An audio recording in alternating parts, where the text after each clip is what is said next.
Hi, welcome for this video. In the previous video we were looking at Rudolf Foucault, and we saw that this German scientist reported that all cells come from pre-existing cells. So together with the other scientists who had discovered the first instances, that is Matthias Schleiden and Theodor Schwann and Foucault, these three together, their principles brought about what we call now the cell theory. So this accumulated research is summarized in the cell theory. This accumulated research is summed up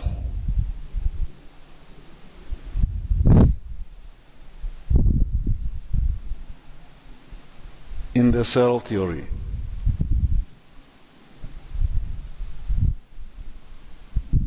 So what does the cell theory really state? So the major principles of the cell theory are but three.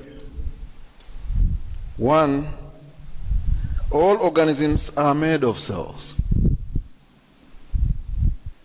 All organisms are made of cells. Two, all existing cells are produced by other living cells. All existing cells are produced by other living cells.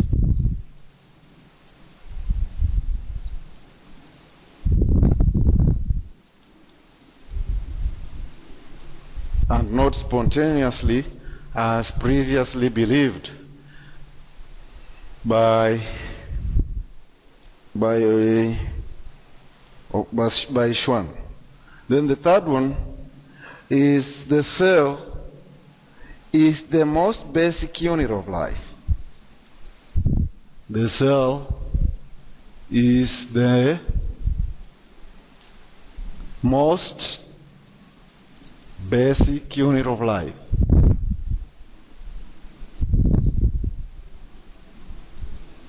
Means that all life comes from cells.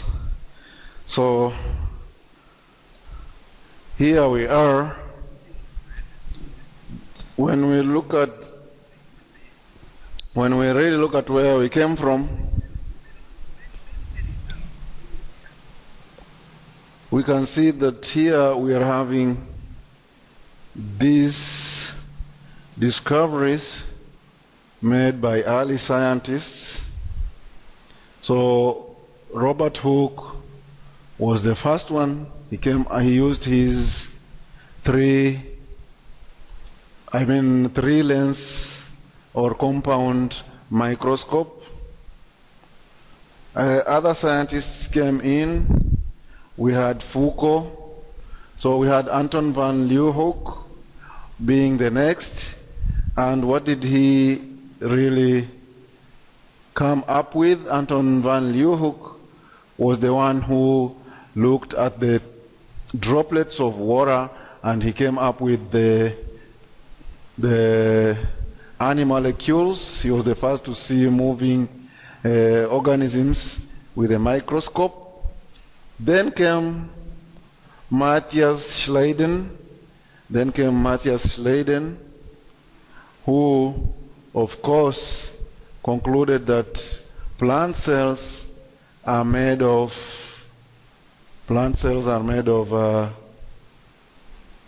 cells.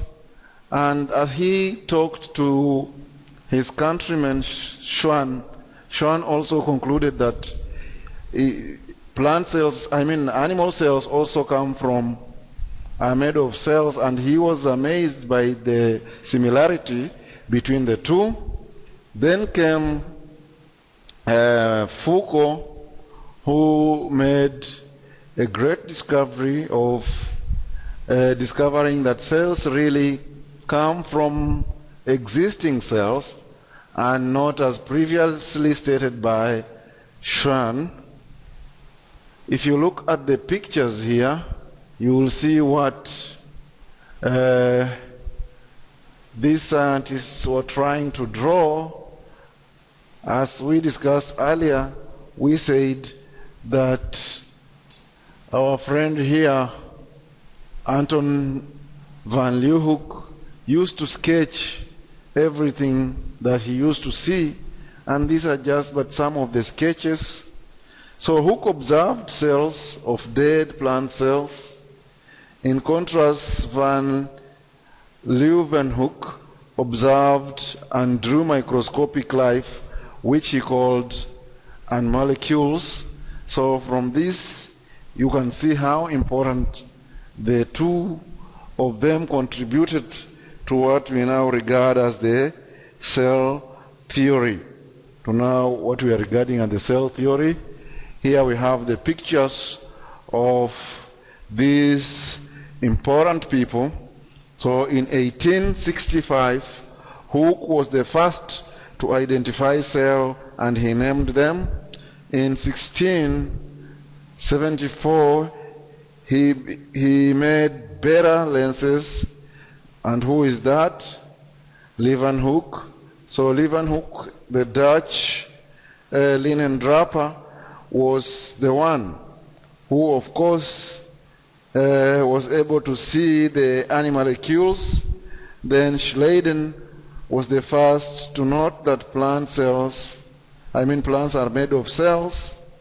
And lastly, in 1836, Schwann concluded that all living things are made of cells, after, of course, showing that even animals are made of cells. And Foucault proposed that all cells come from existing cells, and these are the contributors of the cell theory. These are the people who contributed a great deal to the cell theory.